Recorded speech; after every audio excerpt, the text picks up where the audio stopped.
আমি আবির চৌধুরী। বর্তমানে বাবার ব্যবসা দেখাশোনা করছি। পরিবারে বলতে আমি এবং বাবা মা আছেন। আজকে আম্মুর সঙ্গে পাত্রী দেখতে এসেছি। কোন ঘটক নাকি আম্মুকে এই পাত্রীর সন্ধান দিয়েছে। দুপুরের পর আমরা তাদের বাসায় এলাম।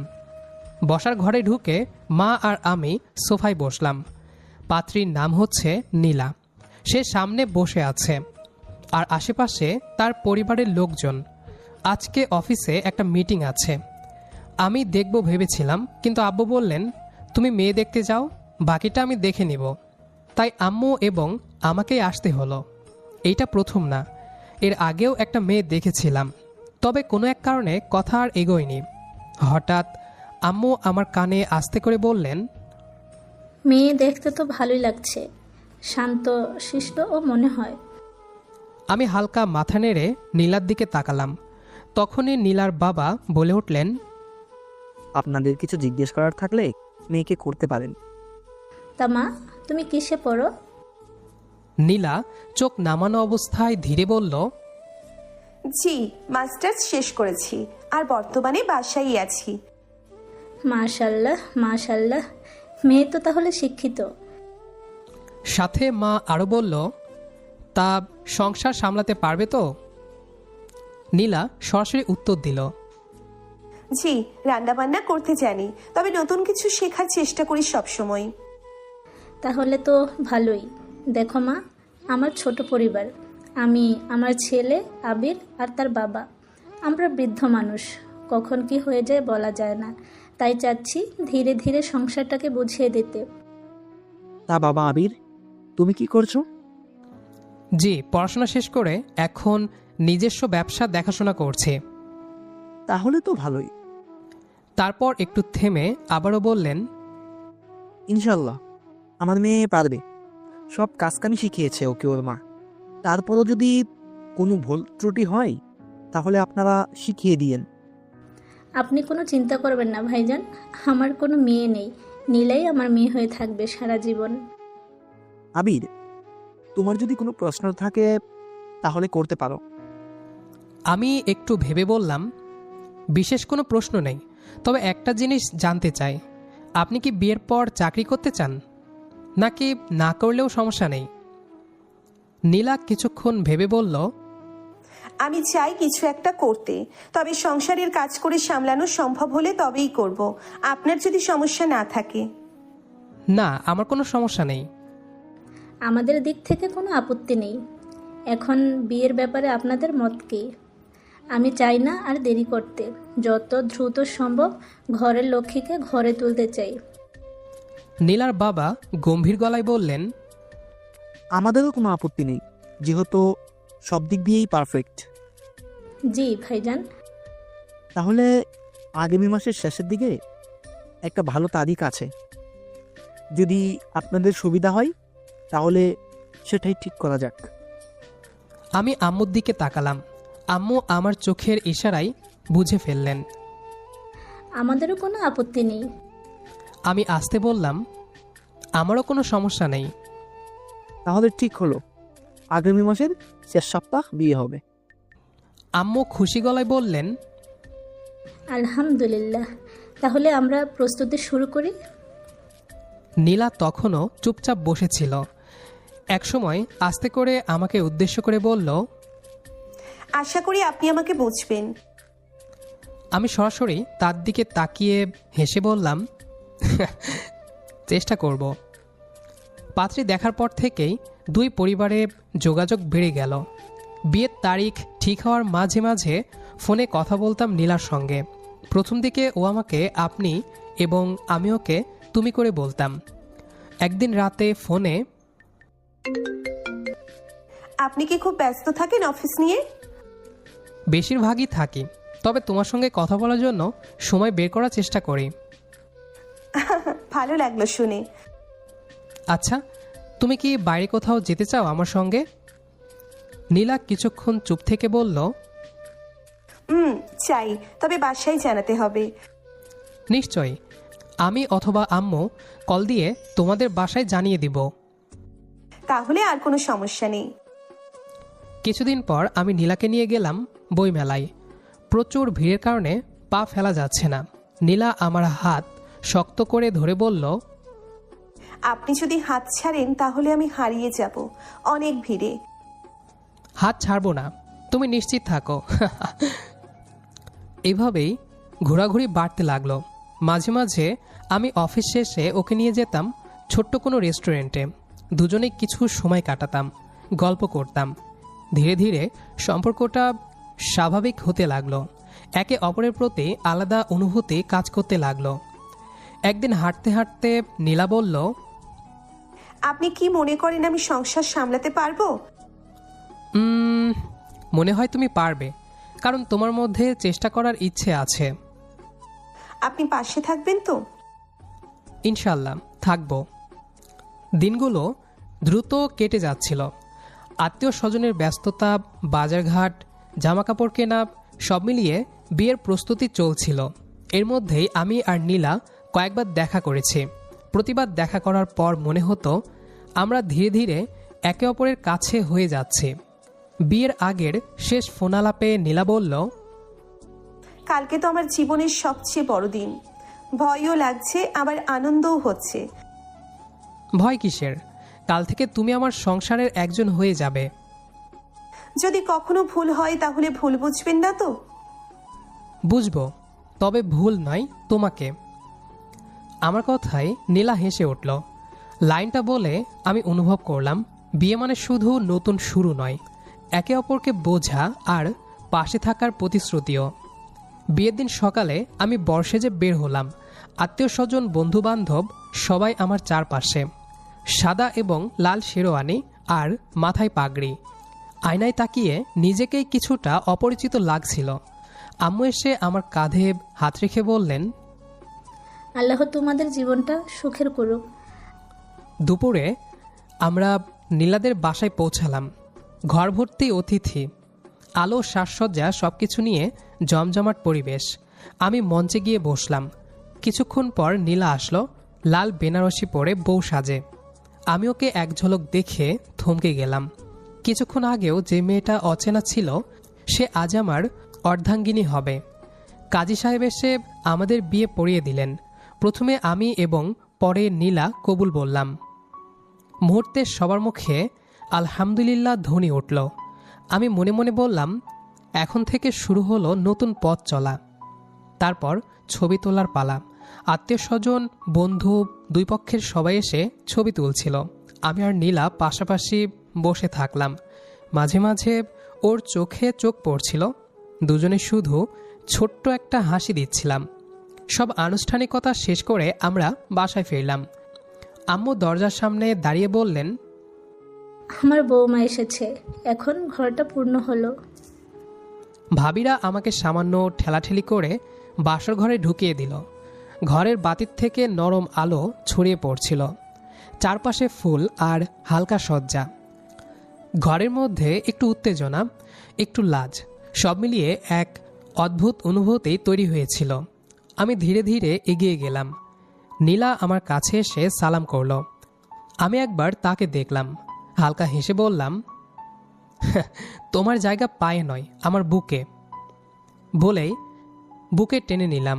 নীলা প্রথমে কিছুটা হকচকিয়ে গেল, তারপর হালকা হেসে আমার বুকে আঁকড়ে ধরল। তারপর দুজন একসাথে 2 রাকাত নামাজ পড়লাম। নামাজ শেষে নীলা বায়না ধরল, ছাদে নিয়ে যাবেন? কেন, এত রাতে ছাদে যাবে?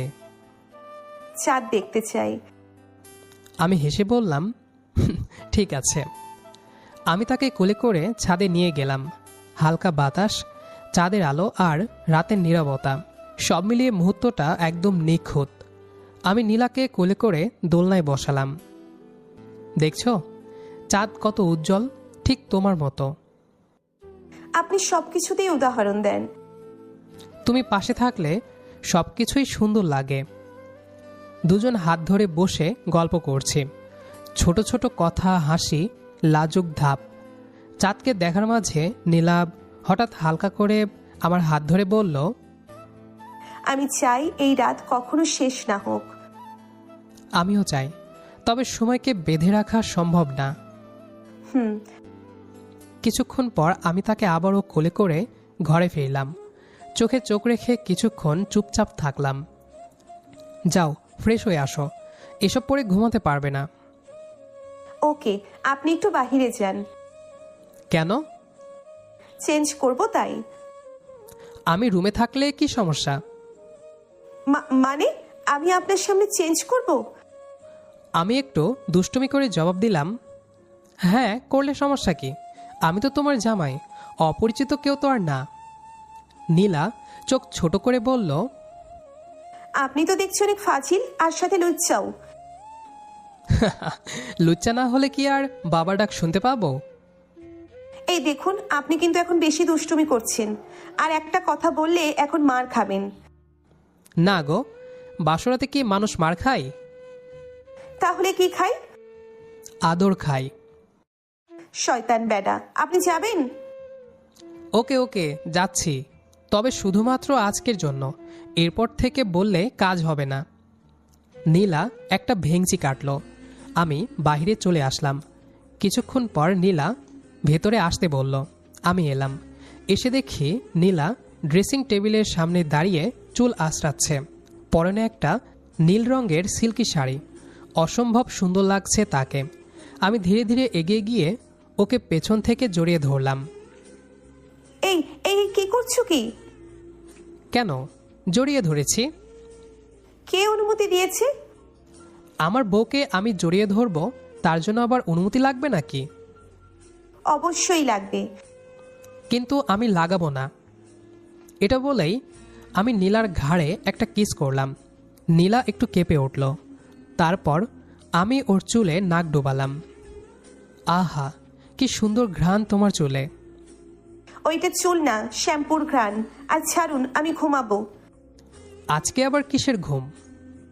কেন, আজকে কি এমন যে ঘুমাবো না? আজকে আমাদের বাসর রাত।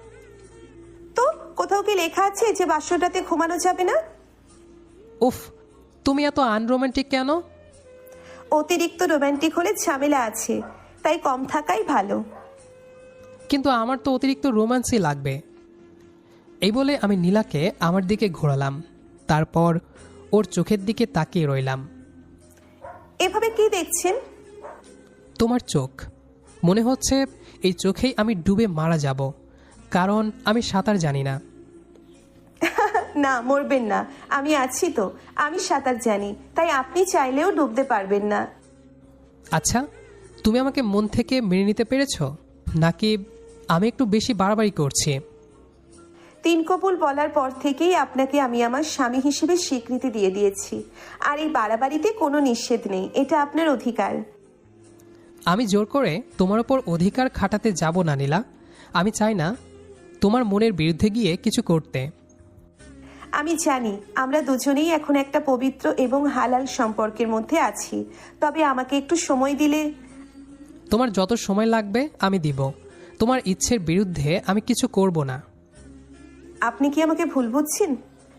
দেখুন, আপনার অধিকার যেহেতু আছে, সেহেতু আমার মানা করার কিছু নেই। আপনি চাইলে। থাক, আর কিছু বলতে হবে না। আমি বুঝতে পারছি তুমি কিসের কথা বলছো।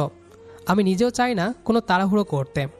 আর স্বামী স্ত্রীর সম্পর্ক মানে যে শুধু শারীরিক সম্পর্ক, সেটা কিন্তু না। শারীরিক সম্পর্ক এর আগেও একটা আসে, সেটা হচ্ছে বোঝাপড়া। বোঝাপড়া ঠিক থাকলে মনের প্রতি মন টান বাড়বে, আর তারপর নিজ থেকেই সব কিছু হয়ে যায়। এটাই প্রকৃতির নিয়ম।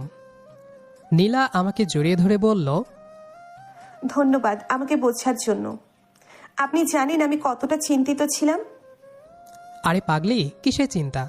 আমার কাছে কোনো কিছু লুকানোর দরকার নেই। যা বলবা সরাসরি বলবা। আমি তো আছি নাকি? রাতটা এভাবেই কেটে গেল, দুজনের গল্প আর রোমান্স দিয়ে। সকালবেলা ভোরের আলো ফুটতেই ঘুম ভেঙে গেল। চোখ খুলতেই দেখি নীলা আমার বুকের ওপর শুয়ে আছে।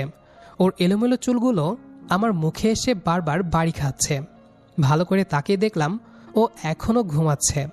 ঘুমন্ত অবস্থায় তাকে যে কি সুন্দর লাগছে বলার মতো না। এই এমন একটা সকালের জন্য 27টা বছর অপেক্ষা করেছে। নীলা একটু নড়েচড়ে উঠল, তারপর পিটপিট করে চোখ খুলল। আমি বললাম, গুড মর্নিং বৌজান। নীলা এতক্ষণে খেয়াল করলো যে সে আমার বুকে। ঝট করে সে সরে গেল। কি হলো, এভাবে সরে গেলে কেন? আমি ওইখানে কিভাবে গেলাম? বাহ, নিজে এসে এখন আমাকে জিজ্ঞেস করছো? ঠিকই তো নাক ডেকে ঘুমিয়েছ। নীলা আমার কথাতে ভীষণ লজ্জা পেল। বউ আমার আবার লজ্জাও পায় দেখছি। এবার কিন্তু আপনি বেশি বেশি করছেন, শুধু শুধু আমাকে লজ্জায় ফেলছেন। তোমাকে লজ্জা পেতে দেখলে আমার অনেক ভালো লাগে, কারণ লজ্জা পেলে তোমার গাল দুটো টমেটোর মতো লাল হয়ে যায়। হয়েছে, এবার উঠুন, বেলা অনেক হয়ে গেছে, নিচে হয়তো সবাই ওয়েট করছে। তারপর উঠে দুজনেই ফ্রেশ হয়ে নিচে চলে এলাম। এসে যেন পড়লাম আরও মহা ঝামেলায়। সকল ভাবিরা মিলে আমাকে এবং নীলাকে ঘিরে ধরেছে আর ফাজলামো করছে। নীলা তো লজ্জায় তাকাতেই পারছে না। আমি তাড়াতাড়ি করে সেখান থেকে পালালাম, নয়তো আমার আর রক্ষে নেই। বাহিরে এসে পেয়ে গেলাম আমার কাজিনদের। ওদের সাথে আড্ডায় ব্যস্ত হয়ে পড়লাম। প্রায় অনেকক্ষণ পরে রুমে এলাম। এসে দেখি নীলা মুখ গোমড়া করে বসে আছে। ওকে এভাবে বসে থাকতে দেখে আমি একটু অবাক হলাম। তারপর ওর কাছে গিয়ে বললাম, কি ব্যাপার নীলা, মন খারাপ? নীলা চুপ। কি হয়েছে, কথা বলছো না কেন? এভাবে বসে আছো কেন? তাও চুপ। নীলা, কেউ কি কিছু বলেছে তোমায়? না, আমাকে কেউ কিছু বলেনি। তাহলে এভাবে মন খারাপ করে বসে আছো কেন? এতক্ষণ কোথায় ছিলেন? ওই কাজিনদের সাথে একটু আড্ডা দিচ্ছিলাম। তাহলে আসলেন কেন? ওইখানেই ওদের সাথে আড্ডা দিতেন। আরে বাবা, কি হয়েছেটা কি বলবা তো? সকালে আমাকে ওইভাবে সবার সামনে একা রেখে চলে গিয়েছিলেন কেন? তো কি করব, ভাবিরা যেভাবে ধরেছিল আর একটু থাকলে হয়তো ইজ্জত নিয়ে টানাটানি হয়ে যেত। তাই বলে আমাকে এভাবে একা রেখে চলে যাবেন?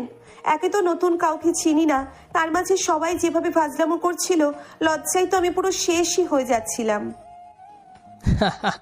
ওরা এমনই। আবার হাসছেন? যান, কথা নেই আপনার সাথে। আরে আরে, রাগ করছো কেন? আচ্ছা বাবা, সরি, আর এমন হবে না। কখনো একা রেখে কোথাও যাব না, সব সময় তোমার সাথেই থাকবো। এবারের মতো ক্ষমা করে দাও। সত্যি তো? সত্যি সত্যি সত্যি, 3 সত্যি। এই তো, এবার ভালো লাগছে। তোমাকে হাসতে দেখলে আমার অনেক ভালো লাগে। অনেক পাম মারতে জানেন আপনি। মোটেও না, আমি পাম মারছি না, সত্যি বলছি। তারপর আমি নীলার কাছে গিয়ে বসলাম। নীলার ঠোঁটের দিকে আমার চোখ গেল। ওর ঠোঁট কাঁপছে। আমি একটা ঘোরের মধ্যে চলে গেলাম। ধুম করে ওর ঠোঁটের সাথে আমার ঠোঁট মিলিয়ে দিলাম। আকস্মিক এভাবে হওয়ায় নীলা একটু চমকে গেল, কিন্তু বাধা দিল না। প্রায় কিছুক্ষণ পর ওকে ছেড়ে দিতেই নীলা জোরে জোরে শ্বাস নিতে লাগলো। উফ, আপনি কি পাগল? কেন? এভাবে কেউ কিস করে? উফ, আর একটু হলে তো দম বন্ধ হয়ে যেত। সেজন্যই তো ছেড়ে দিলাম। আপনি অনেক ফাজিল। তাই নাকি? যান, একদম লজ্জা শরম নেই। লজ্জা তো তুমি পাবা, আমি পেলে কি করে হবে? তাই বলে এমন? এ তো কিছুই না, এখনো তো আরো অনেক কিছু বাকি আছে। মানে আর কি বাকি? সেইটা মুখে বললে তো হবে না, সময় হোক তারপর বুঝিয়ে দিব। বিকেলবেলা বারান্দায় দুজন পাশাপাশি বসে আছি, হাতে 2টো চায়ের কাপ, হালকা বাতাস বইছে। চা ঠিক মতো হয়েছে তো? হ্যাঁ, অনেক ভালো হয়েছে। আমি ভেবেছিলাম হয়তো চিনি একটু কম হবে। না, আমার জন্য ঠিক আছে। কিছুক্ষণ চুপচাপ চা খেলাম আমরা দুজন। আপনার অফিসের কাজ কেমন হবে সামনে? খুব ব্যস্ত থাকবেন কি? হয়তো প্রথম দিকে একটু চাপ থাকবে, কিন্তু তোমাকে সময় দেওয়ার সর্বোচ্চ চেষ্টা করব। সত্যি বলছেন? অবশ্যই। চায়ের কাপে চা শেষ। আজকের বিকেলটা খুব ভালো লাগছে, তাই না? হ্যাঁ সত্যি, আপনার সঙ্গে এই সময় কাটানো অন্যরকম আনন্দ দেয়। আমি হেসে বললাম, আর আমার তোমার কাছে থাকলে সব কিছু আরও সুন্দর মনে হয়। নীলা একটু লাজুক হেসে বলল, আপনি সবসময় এমন কিছু বলেন আর আমি লজ্জা পাই। লজ্জা? তুমি জানো লজ্জা পেলে তোমাকে কত সুন্দর লাগে? আমি তো একদম প্রেমে পড়ে যাই। উফ, আপনি আবার শুরু করছেন। শুরু না গো, আমি শুধু সত্যিটা বলছি। আমি ধীরে ধীরে নীলাকে আমার দিকে টানলাম। সে প্রথমে একটু হকচকিয়ে গেল, তারপর আমার বুকে নিজেকে টেনে ধরল। আমি ওর গালে আলতো চুমু দিলাম। নীলা হালকা শ্বাস ফেলল। আমি আবার কপালে হালকা চুমু দিলাম। নীলা চোখ বন্ধ করে হালকা হাসি দিল। তুমি জানো, আমি সবসময় চাই তুমি আমার পাশে থাকো। জানি। তোমার সঙ্গে এই ছোট ছোট সময়গুলোই আমার জীবনের সবচেয়ে বড় পাওয়া হয়ে থাকবে। আমি চাই আপনি এভাবেই আমার মধ্যে ডুবে থাকুন। আরেকটা কথা বলি। বলুন। আমি চাই প্রতিটি সকাল সন্ধ্যা, প্রতিটি বিকেল রাত তোমার সঙ্গে কাটুক। সব কিছুই তুমি আর আমি একসাথে। আমিও চাই জনাব। নীলা হেসে মাথা হালকা নামালো। আমি তার পাশে বসে হাত ধরে শুধু চুপচাপ থাকলাম। এভাবেই বিকেল কেটে গেল, দুজনেই খুশি একে অপরকে নিয়ে। আসলে ভালোবাসাটা এমন একটা জিনিস যেটা সবাই অনুভব করতে পারে না। কেউ পেয়েও তুচ্ছ মনে করে, আবার কেউ না পেয়ে সারা জীবন কান্নায় বুক ভাসাতে থাকে। নীলার সাথে আমার বিয়েটা অ্যারেঞ্জ ম্যারেজ। কেউই কাউকে আগে থেকে চিনতাম না, অথচ এখন মনে হচ্ছে সেই কবে থেকে একে অপরকে চিনি জানি। আসলে আমার পাশাপাশি নীলাও সব কিছু সহজে মেনে নিতে পেরেছে, যার কারণে আমাদের আন্ডারস্ট্যান্ডিংটা খুব সহজেই হয়ে গিয়েছে। আর আমিও তাকে বোঝার যথেষ্ট চেষ্টা করেছি, তাকে সর্বোচ্চ সময় দিয়েছি, তাই সব কিছু আরও সহজ হয়ে গিয়েছে। দোয়া করবেন সবাই আমাদের নতুন দাম্পত্য জীবনের জন্য। তো বন্ধুরা, আমাদের আজকের গল্পটি এখানেই শেষ করছি। দেখা হবে আবারও নতুন কোনো গল্প নিয়ে। সে পর্যন্ত আমাদের সাথেই থাকবেন। আর আমাদের আজকের গল্পটি যারা শেষ পর্যন্ত শুনেছেন তাদের সবাইকে অসংখ্য ধন্যবাদ।